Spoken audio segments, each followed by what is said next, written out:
dalam Tuhan Yesus. Terlebih anak-anak, shalom semuanya, selamat pagi. 3 hari kita istirahat di rumah, menjadi rekreasi, kita liburan 3 hari ya. Tapi pagi hari ini kita ketemu lagi dalam sukacita Tuhan. Kita akan mengawali pelajaran hari ini dengan berdoa dan juga mendengarkan firman Tuhan. Untuk itu, mari anak-anak kita siapkan hati kita, pikiran kita, supaya kita fokus pada firman Tuhan pagi hari. Kita berdoa. Bapa yang Maha Baik, Bapa di dalam Yesus Kristus, kami datang kepadamu pagi hari ini mengucap syukur dan terima kasih untuk penyertaan pemeliharaan Tuhan selama kami boleh liburan di rumah selama 3 hari.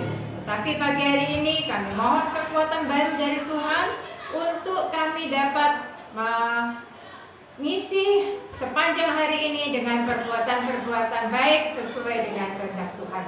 Kami akan membaca dan merenungkan firman Tuhan, berkatilah. Dalam nama Yesus kami berdoa. Amin.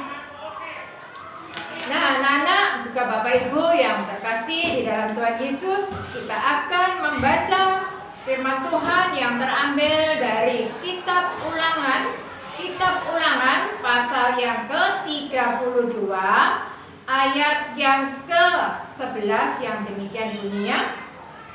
Laksana Raja Wali menggoyang bangkitkan isi sarangnya, melayang-layang di atas anak-anaknya, mengembangkan sayapnya, menampung seekor dan mendukung di atas kepaknya. Itulah satu ayat yang berbicara tentang Raja Wali. Nah, anak-anak pasti dengarkan atau pernah mendengar ya satu lagu yang berbunyi seperti ini. Dibawa ke bak sayapmu, kau bawaku terbang tinggi, melintasi langit biru, bagaikan Raja Wali. Nah, itu anak-anak, bagaikan Raja Wali. Allah kita ini seringkali membawa kita terbang tinggi, melindungi kita dengan sayapnya, kepak sayapnya yang kuat. Anak-anak, saya mau beri ulasan sedikit ya tentang Raja Wali. Pernah tahu kalian lihat burung Raja Wali itu seperti apa? Raja Wali itu adalah burung yang paling besar yang diciptakan oleh Tuhan ya. Untuk sementara ini ya kita anggap burung yang paling besar. Karena apa? Dia memiliki panjang tubuhnya 1 meter, lebar sayapnya 2 meter. Lalu jarak pandangnya ketika dia melihat di sana jauh 1,5 kilometer, dia bisa melihat ada kelinci, ada tikus yang kecil di tengah semak.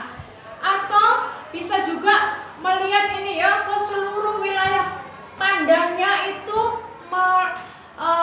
berkisar sekitar 4,5 km.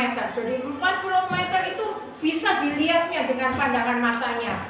Lalu tinggi terbangnya bisa sampai 300 meter. Lalu dia juga mempunyai sarang yang sangat besar. Berapa anak-anak? Besarnya sarangnya itu sampai 2 meter. Panjang atau tinggi sarangnya itu 1 meter. Nah, seperti itu ya digambarkan keistimewaan dari burung Raja Wali. Nah, sekarang anak-anak yang perlu kita pikirkan, yang kita fokuskan adalah Raja Wali itu sudah memiliki yang keistimewaan seperti itu. Tapi Allah kita, Allah yang menciptakan burung Raja Wali dengan kekuatan yang seperti itu adalah jauh lebih besar, ya, jauh lebih kuat, jauh lebih kuasa.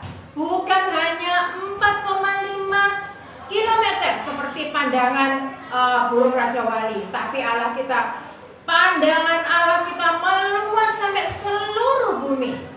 Bayangkan anak-anak, betapa hebatnya Allah kita. Allah kita itu Allah yang hebat, Allah yang tidak ada duanya.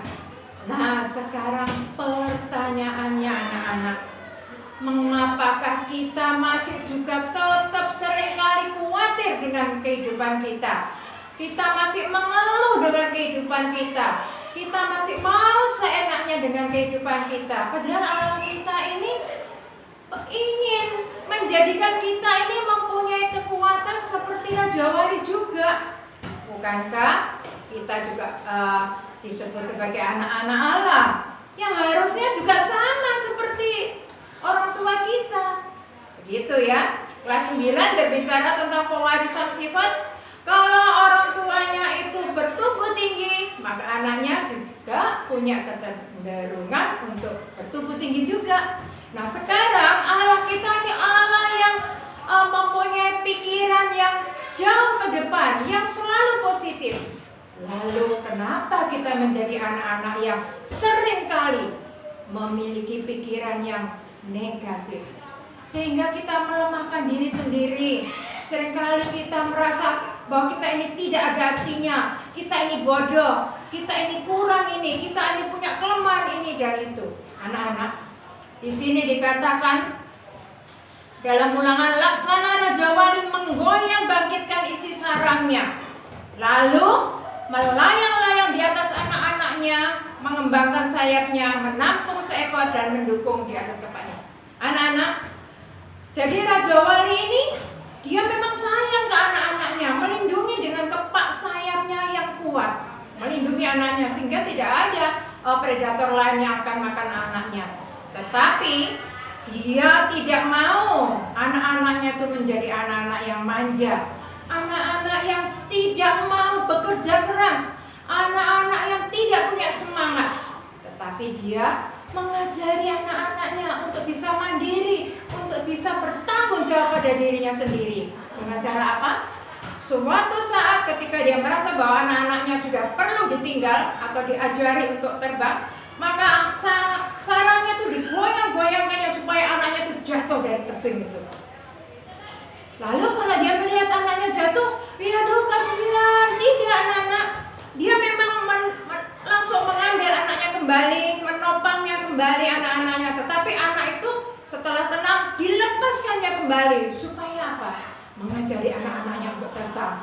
Dilepaskannya lagi, anaknya jatuh, ditangkapnya lagi, dilepaskan lagi, supaya anaknya belajar untuk hidup mandiri dan bertanggung jawab pada dirinya sendiri. Nah, anak-anak, demikian juga Allah kita juga memang sayang sama kita. Tapi anak-anak, Dia tidak membiarkan kita menjadi anak-anak yang manja.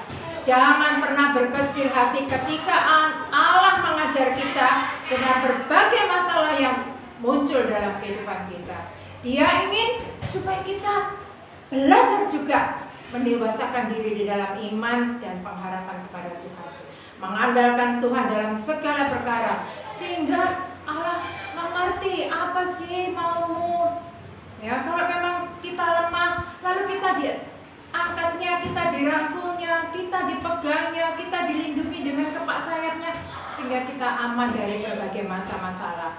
Walaupun Allah tetap menghendaki supaya kita tetap belajar untuk dewasa dalam hal iman, agar kita selalu berpikiran positif, tidak sedikit-sedikit nangis, putus asa, lalu mengeluh ini itu dan seterusnya. Mari bersama-sama kita punya semangat baru, karena di dalam Tuhan Yesus ada semangat baru, ada kehidupan baru. Tuhan Yesus hadir dan sengsara di atas kayu salib, bahkan mati. Sebentar lagi kita peringati kesengsaraan Tuhan Yesus. Ini minggu-minggu ini adalah minggu-minggu sengsara. Mari kita bersama Tuhan Yesus juga menikmati sukacita di dalam kesengsaraan Tuhan Yesus itu, supaya tidak sia-sia, pengorbanan Tuhan Yesus tidak sia-sia. Mari kita sambut dengan rasa syukur dan menata kehidupan kita kembali, agar kita menjadi anak-anak yang tetap kuat, hidup, bertanggung jawab pada diri sendiri, dan juga menjadi berkat bagi sesama seperti yang dikehendaki oleh Tuhan. Anak-anak, itulah pesan Tuhan hari ini, bahwa kita jangan lagi menjadi anak-anak yang manja. Sekalipun kita dikasih oleh orang tua kita, jangan menjadi anak manja. Belajar mandiri, hidup bertanggung jawab pada diri sendiri dan juga lingkungan yang ada, dengan semangat pada kebangkitan Kristus pada hari Paskah yang akan datang. Karena itulah yang diharapkan oleh Tuhan Yesus Kristus, supaya pengorbanannya di atas kayu salib tidak sia-sia, tetapi menjadi berkat bagi kita semua. Demikian anak-anak firman Tuhan pagi hari ini. Kita berdoa. Terima kasih Bapa, terima kasih Tuhan Yesus untuk sayang Tuhan pada kami semuanya, sehingga kami merasa aman dalam perlindungan Tuhan. Kami merasa nyaman dan tenang, bahkan kami merasa telah dibebaskan dari segala dosa kami hanya karena kasih Tuhan, hanya karena penebusan yang Tuhan berikan bagi kami. Darah Tuhan Yesus yang begitu mahal, yang begitu berarti bagi kami, memberikan kehidupan yang berarti bagi kami. Berikanlah kekuatan bagi kami, supaya hidup kami pun berdampak positif bagi sesama di lingkungan kami. Inilah kami yang bersyukur, berkatilah setiap pembelajaran yang ada di sepanjang hari ini. Dalam nama Yesus kami berdoa. Amin. Selamat pagi, selamat belajar, Tuhan berkati.